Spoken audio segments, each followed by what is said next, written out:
Hello friends, good morning. നമ്മുടെ Kerala T V സീരിയലിലേക്ക് എല്ലാവർക്കും സ്വാഗതം. അങ്ങനെ ദേ നമ്മുടെ കല്യാണിയുടെയും കിരണിൻ്റെയും ജീവിതത്തിൽ എല്ലാ സൗഭാഗ്യങ്ങളും വന്നെത്തിയതിൻ്റെ ആ ഒരു കുശുമ്പും പൊശുന്നും ഒക്കെ ആയിട്ട് ഇങ്ങനെ നടക്കുകയാണ് അവിടെ ശാരിയും സരയും അതുപോലെ രാഹുലും ഒക്കെ. ആ സമയത്താണ് നമ്മുടെ രൂപ അങ്ങോട്ടേക്ക് വരുന്നത്. രൂപ വന്നപ്പോഴോ രൂപയുടെ മനസ്സ് മാറ്റാനായിട്ടും അല്ലെങ്കിൽ രൂപയ്ക്കിട്ടുള്ള ആ ഒരു പാര എന്നുള്ള രീതിയിൽ ഇവിടെ ഇവർ സംസാരിക്കുകയും ചെയ്തു. പക്ഷേ രൂപ ആരാ പൊന്നുമോള്. രൂപ വന്ന് കയറിയതും സ്വത്തിൻ്റെ കാര്യം പറഞ്ഞുകൊണ്ടാണ് വന്നത്. ഏട്ടൻ സ്വത്ത് വിൽക്കാൻ പറഞ്ഞായിരുന്നു എന്നുള്ള കാര്യം അത് കേട്ടപ്പോഴത്തേക്കും ദേ അമ്മയും മോളും കൂടെ ഫ്ലാറ്റ്. എന്തായാലും സ്വത്ത് മതി അവർക്ക്. ആ ഒരു സന്തോഷത്തിൽ ഇങ്ങനെ നിൽക്കുക. ഈ സമയത്താണ് ഭർത്താവ് വീട്ടിലേക്ക് വന്നത് കണ്ടുകൊണ്ട് നമ്മുടെ രൂപ ഓടി കതച്ച് മുകളിലോട്ട് ചെല്ലുന്നത് അവരെ കാണാനായിട്ട്. അങ്ങനെ രൂപ മുകളിലോട്ട് കയറിപ്പോയി. ഈ സമയത്ത് തൻ്റെ അമ്മ ഉണ്ടാക്കി കൊടുത്ത കറിയുടെ ടേസ്റ്റും കാര്യങ്ങളും ഒക്കെ ദേ നമ്മുടെ സേനൻ ഇങ്ങനെ അവിടെ ഇരുന്ന് പറയുക കിരണിനോടൊക്കെ. ഇത് കേട്ട് കഴിഞ്ഞപ്പോഴേക്കും അവർക്കൊക്കെ ഒരു അത്ഭുതം പോലെ. കാരണം ഇത്രയും കാലമായിട്ടും അമ്മ ഉണ്ടാക്കി കൊടുത്ത ഭക്ഷണത്തിൻ്റെ രുചി അച്ഛൻ്റെ നാവിൽ നിന്ന് പോയിട്ടില്ല എന്ന് പറയുമ്പോൾ അതൊരു വൻ അത്ഭുതമായിട്ടാണ് ആ മക്കൾക്ക് തോന്നുന്നത്. അങ്ങനെ ആ ഒരു സംഭവവും കാര്യങ്ങളും ഒക്കെ അവിടെ ഇങ്ങനെ നടക്കുന്നു.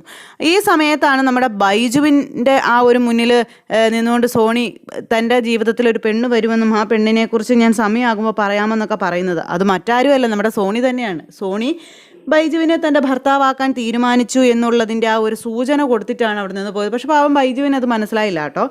അങ്ങനെ എല്ലാം അവരുടെ ജീവിതത്തിൽ എല്ലാം നല്ല പോസിറ്റീവായി എല്ലാം നല്ല അടിപൊളിയായിട്ട് ഇങ്ങനെ നടക്കുന്നു. ഈ സമയത്ത് അവർ സരയും അതുപോലെ ശാരിയും തകർന്നടിഞ്ഞ് അങ്ങനെ ഇരിക്കുവാണ്. കുറേ നേരമായി മുകളിലേക്ക് കയറിപ്പോയിട്ട് ആൻറ്റി ഇതുവരെ കണ്ടില്ലല്ലോ എന്നും പറഞ്ഞുകൊണ്ട് ഈ പറയുന്ന സരയും മുകളിലോട്ട് കയറി ചെല്ലുമ്പോൾ ആൻറ്റി അവിടെ ഭയങ്കര സന്തോഷത്തോടെ ഇങ്ങനെ അവിടെ ഇരിക്കുന്നു.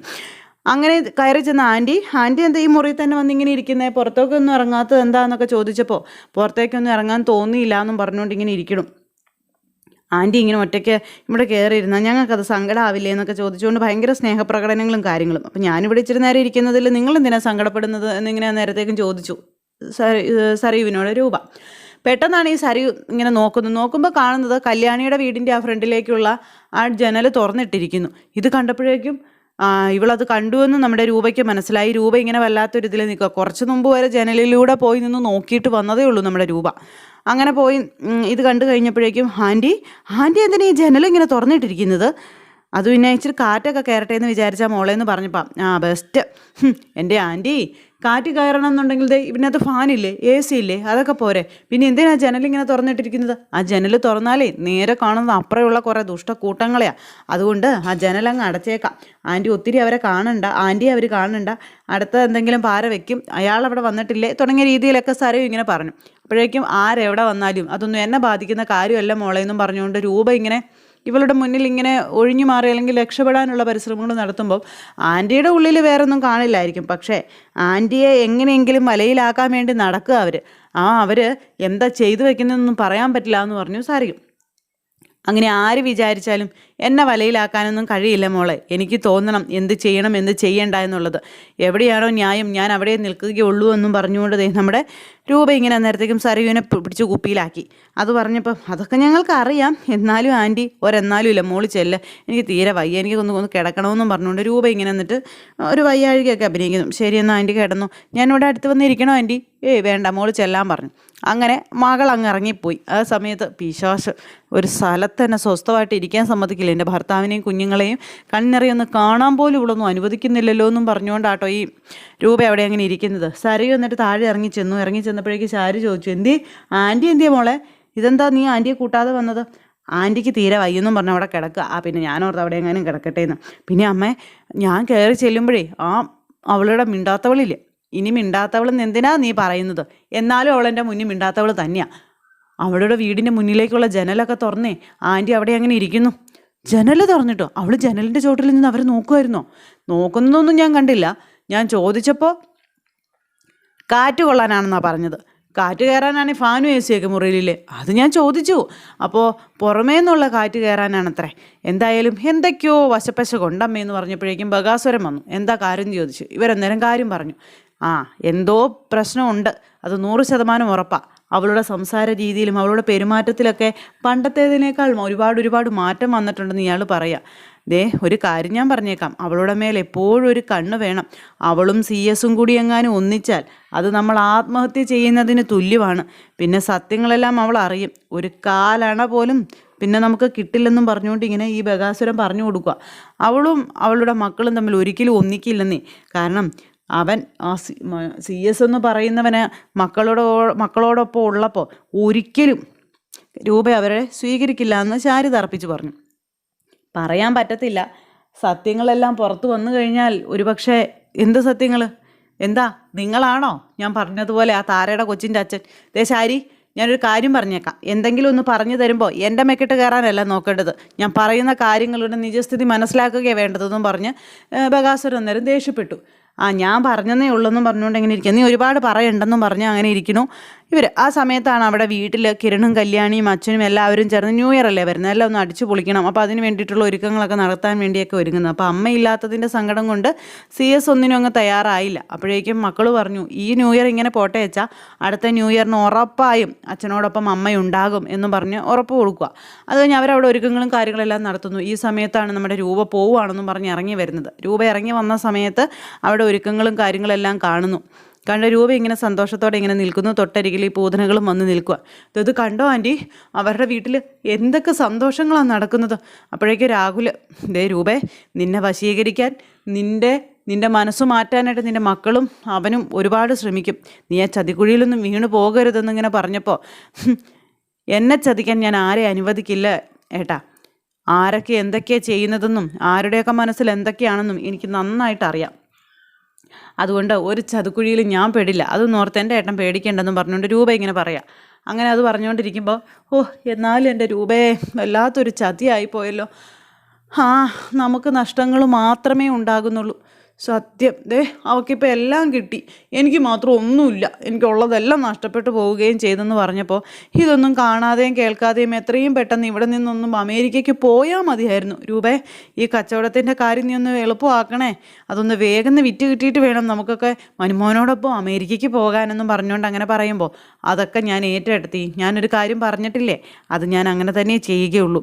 അല്ലാതെ ഞാൻ മറ്റാർക്ക് വേണ്ടി എന്ത് ചെയ്യാനാണെന്നൊക്കെ ചോദിച്ചുകൊണ്ട് രൂപ ഇങ്ങനെ ഇവരെ ഭയങ്കരമായിട്ട് അങ്ങ് സുഖിപ്പിച്ചങ്ങ് നിർത്തുന്നു. രൂപയുടെ സുഖപ്പേരിൽ ഇവരങ്ങ് മതിമറന്നങ്ങ് നിൽക്കുകയും ചെയ്യുന്നു. രൂപ ആരാ പൊന്നുമോള്. അങ്ങനെ എന്താ കഴിഞ്ഞ് രൂപ വീട്ടിലേക്ക് പോയി. എൻ്റെ രാഹുലേട്ടാ, എത്രയും പെട്ടെന്ന് അവളെ കൊണ്ട് ഈ സ്ഥലം ഒന്ന് വിപ്പിച്ചെടുക്കണം കേട്ടോ. അത് വിറ്റെടുത്താൽ മാത്രമേ നമുക്ക് ഇവിടെ നിന്ന് രക്ഷയുള്ളൂ. അല്ലെങ്കിൽ അവളുടെ മനസ്സെങ്ങാനും മാറിയ സത്യമാണെങ്കിൽ പിന്നെ നമുക്കൊന്നും കിട്ടില്ല എന്ന് പറഞ്ഞു. വളരെ ശ്രദ്ധയോടുകൂടി വേണം അവളുടെ കയ്യിൽ നിന്നും പണം അടിച്ചു മാറ്റാനെന്നുള്ള കാര്യം രാഹുൽ ഇങ്ങനെ പറയുക. ഒരു രീതിയിലും അവൾക്ക് യാതൊരു സംശയവും തോന്നരുന്നില്ല. അതൊക്കെ സംശയമൊന്നും തോന്നില്ല. ഇത്രയും കാലമായിട്ട് രാഹുലേട്ടനെ അവൾക്ക് സംശയമൊന്നുമില്ലല്ലോ, പിന്നാണോ ഇനി? അതൊന്നും പറയാൻ പറ്റില്ല ശാരി. എപ്പോഴാണ്, എവിടെയാണ്, എങ്ങനെയാണ് മാറ്റം വരുന്നതെന്നൊന്നും പറയാൻ പറ്റില്ല. അപ്പുറ വശത്ത് നിൽക്കുന്നതേ ചന്ദ്രസേനനാ. അത് ഓർമ്മ വേണമെന്നും പറഞ്ഞ് ഭാര്യയോടും മകളോടും ഭർത്താവ് പറഞ്ഞു കൊടുക്കുന്നു. അങ്ങനെ ഇവർ ഈ കാര്യം സംസാരിച്ചുകൊണ്ട് ഇങ്ങനെ അവിടെ നിൽക്കുവാണ്. ഇതേ സമയത്ത് മനു കൂട്ടുകാരനുമായിട്ട് സംസാരിച്ചുകൊണ്ട് നിൽക്കുക പുറത്ത് പോയിട്ട്. അവിടെ ചെന്ന് കൂട്ടുകാരനോട് സംസാരിക്കുമ്പോൾ, നീ ഇങ്ങനെ ഒരിടത്തും പിടിച്ചു നിൽക്കാത്തതാണല്ലോ, പിന്നെ നിനക്ക് എന്താ പറ്റിയത്, നീ എന്താ അവിടെ നിന്ന് ഊരി പോരാത്തത് തുടങ്ങിയ കാര്യങ്ങളൊക്കെ ഇങ്ങനെ ചോദിച്ചു. നീ ഇതുവരെ കാര്യമായിട്ട് അവിടെ നിന്നൊന്നും അടിച്ചു മാറ്റിയിട്ടില്ല, നിനക്ക് എന്താടാ പറ്റിയത് എന്നൊക്കെ ചോദിച്ച് കൂട്ടുകാരൻ ഇങ്ങനെ ചോദിക്കുമ്പോൾ, നിനക്കതൊക്കെ പറയാം, അവിടെ നിന്ന് അങ്ങനെ ഇങ്ങനെയൊന്നും വലിയൊരു തുക അടിച്ചു മാറ്റാൻ ഇതുവരെ പറ്റിയിട്ടില്ല. അതിന് അവരുടെ കയ്യിലെങ്ങും ഒന്നും ഇല്ലടാ. ഉള്ള നക്കാപ്പിച്ചാണ് ഞാൻ ഈ അടിച്ചു മാറ്റിക്കൊണ്ട് നിനക്കും തന്ന് കാര്യങ്ങൾ നടത്തുന്നത്. മാത്രമല്ല ഇനിയിപ്പോൾ ഇങ്ങനെ മുന്നോട്ട് പോയാൽ ശരിയാകില്ല. എത്രയും പെട്ടെന്ന് കാര്യങ്ങൾക്കൊക്കെ ഒരു തീരുമാനം ഉണ്ടാക്കണമെന്ന് പറഞ്ഞു. എന്താ കാര്യമെന്ന് ചോദിച്ചപ്പോൾ, ബകാസുരൻ എന്നെക്കുറിച്ച് എന്തൊക്കെയോ സംശയങ്ങളുണ്ടെന്ന് എനിക്ക് തോന്നുന്നു. അവൻ എന്നെക്കുറിച്ച് മൊത്തത്തിലൊരു അന്വേഷണവും കാര്യങ്ങളൊക്കെ നടത്തുന്നുണ്ട്. അതിന് മുൻപ് തന്നെ അവൻ എന്തെങ്കിലും സത്യങ്ങൾ കണ്ടുപിടിക്കുന്നതിന് മുൻപ് തന്നെ അത്യാവശ്യം കിട്ടുന്ന പൈസയായിട്ട് അവിടെ നിന്ന് മുങ്ങണം. അവരുടെ ജീവിതത്തിൽ മൊത്തത്തിൽ കള്ളക്കളികളാടാ. അവരെ വെച്ച് നോക്കുമ്പോൾ നമ്മളൊക്കെ എത്രയോ പുഴുക്കളാണെന്ന് നിനക്കറിയാവോ. കാര്യങ്ങളെല്ലാം കലങ്ങി തെളിഞ്ഞ് വരുന്നതിന് മുൻപ് മുങ്ങണമെന്നും പറഞ്ഞുകൊണ്ട് ഇങ്ങനെ മനു കൂട്ടുകാരനോട് പറയാം. അതിന് നീ എന്നോട് മാത്രം നിന്നിങ്ങനെ പറഞ്ഞിട്ട് കാര്യമില്ല, എത്രയും പെട്ടെന്ന് അവിടുന്ന് മുങ്ങാനുള്ള പരിപാടി എന്താണെന്ന് വെച്ചാൽ നോക്കാൻ പറഞ്ഞു. എന്നാലേ അവിടെ നിന്ന് പെട്ടെന്ന് ഊരിപ്പോരാൻ കഴിയുകയുള്ളൂ. നീ ടെൻഷനാവാതെ, അതിനുള്ള വഴികൾ ഞാൻ നോക്കുന്നുണ്ട്. ഏതെങ്കിലും വഴിയിൽ ഇച്ചിരി പൈസ കിട്ടിയാൽ തീർച്ചയായും ഞാൻ അവിടെ നിന്ന് മുങ്ങും. ഇപ്പം എല്ലാം കൂടി എൻ്റെ കൂടെ അമേരിക്കയ്ക്ക് വരണമെന്നും പറഞ്ഞുകൊണ്ടിരിക്കുക. ഫസ്റ്റ് എല്ലാത്തിനെയും കൊണ്ട് നീ എവിടുത്തെ അമേരിക്കയിൽ പോകും എടാ ഇവിടെ എല്ലാ തോന്നിവാസങ്ങളും ഒപ്പിച്ച് വെച്ചിട്ട് ഇവിടെ നിന്ന് എല്ലാവരുടെയും കണ്ണ് വെട്ടിച്ച് നേരെ അമേരിക്കയ്ക്ക് പോകാം, അവിടെ പോയി സുഖിച്ച് ജീവിക്കാം എന്നുള്ള മോഹത്തിലാണ് എല്ലാ എണ്ണവും. അതുകൊണ്ട് അമേരിക്കയ്ക്ക് പോകാനാണെന്ന് പറഞ്ഞ് കുറച്ച് കാര്യങ്ങളൊക്കെ അവതരിപ്പിച്ചാൽ എന്തെങ്കിലും ചില്ലറ തടയാതിരിക്കില്ല, നമുക്ക് നോക്കാം എന്നും പറഞ്ഞുകൊണ്ട് മനു ഇങ്ങനെ കൂട്ടുകാരനെ പറഞ്ഞ് ഇങ്ങനെ നിർത്തുന്നു. അങ്ങനെ ആ ഒരു ഇതെല്ലാം കഴിഞ്ഞു, ഇവർ തമ്മിലുള്ള സംസാരവും കഴിഞ്ഞ് പിരിഞ്ഞു. ഇത് കഴിഞ്ഞപ്പോഴത്തേക്കും പിന്നെ ന്യൂ ഇയറിൻ്റെ ആഘോഷങ്ങളായി. ആ ആഘോഷ രാവിലെ നമ്മുടെ CS ചേർത്ത് പിടിച്ച് മക്കളും മരുമകളും അതുപോലെ പാറു, ബൈജു ഇവരെല്ലാവരും ഭയങ്കര അടിച്ച് പൊളിച്ച് ആഘോഷിക്കുക. അപ്പോൾ ഇവർ ആഘോഷിക്കുന്ന കാര്യങ്ങളെല്ലാം രൂപ അറിഞ്ഞിട്ട് രൂപയും വീട്ടിൽ യാമിനിയുമായിട്ട് പടക്കം പൊട്ടിച്ചും ഒക്കെ രൂപയും ആഘോഷിക്കുന്നു. അങ്ങനെ ഇവരുടെ ജീവിതത്തിലെ ആഘോഷങ്ങൾ ഈ പുതുവത്സരത്തിൽ അവരുടെ ജീവിതത്തിൽ ഒരുപാട് മാറ്റങ്ങൾ ഉണ്ടാകുമെന്നുള്ള ആ ഒരു പ്രതീക്ഷയോടെ ഇവരോരോ കാര്യങ്ങൾ ചെയ്യുക. അപ്പോൾ കല്യാണി പറഞ്ഞു കൊടുത്ത, അതായത് ഫോൺ വിളിച്ചപ്പോൾ അദ്ദേഹത്തിന് കറികൾ ഇഷ്ടപ്പെട്ടോ എന്ന് ചോദിച്ചിരുന്നല്ലോ രൂപ. അപ്പോൾ അദ്ദേഹത്തിന് ഇഷ്ടപ്പെട്ടെന്നുള്ള കാര്യം പറയുകയും ചെയ്തു കല്യാണി. അതും കൂടെ കേട്ട് കഴിഞ്ഞപ്പോൾ ഇപ്പോൾ നിലത്തൊന്നും അല്ല ശരിക്കും പറഞ്ഞാൽ നമ്മുടെ രൂപ സന്തോഷം കൊണ്ട് ഇങ്ങനെ തുള്ളിച്ചാടുക സന്തോഷം കൊണ്ട്. അപ്പോൾ അങ്ങനെ ഇവർ തമ്മിലുള്ള ആ ഒരു ജീവിതത്തിലെ ബന്ധങ്ങൾ ഇങ്ങനെ ഒന്നിനൊന്നായി അടുത്തടുത്ത് വന്നുകൊണ്ടേയിരിക്കുന്നു. ഇവർക്കിടയിലുള്ള അകലം കുറഞ്ഞു വന്നുകൊണ്ടേയിരിക്കുന്നു. അപ്പോൾ അങ്ങനെയൊക്കെയുള്ളൊരു സിറ്റുവേഷനും കാര്യങ്ങളൊക്കെ ആയിട്ടാണ് ഇന്നത്തെ നമ്മുടെ കഥ വന്നിട്ടുള്ളത്. എല്ലാവരും കാണണം, ആരും തന്നെ മിസ് ചെയ്ത് കളയരുത്. എല്ലാവർക്കും നല്ലൊരു ദിവസം ആശംസിക്കുകയാണ്. നന്ദി. See you again. Take care. Bye by.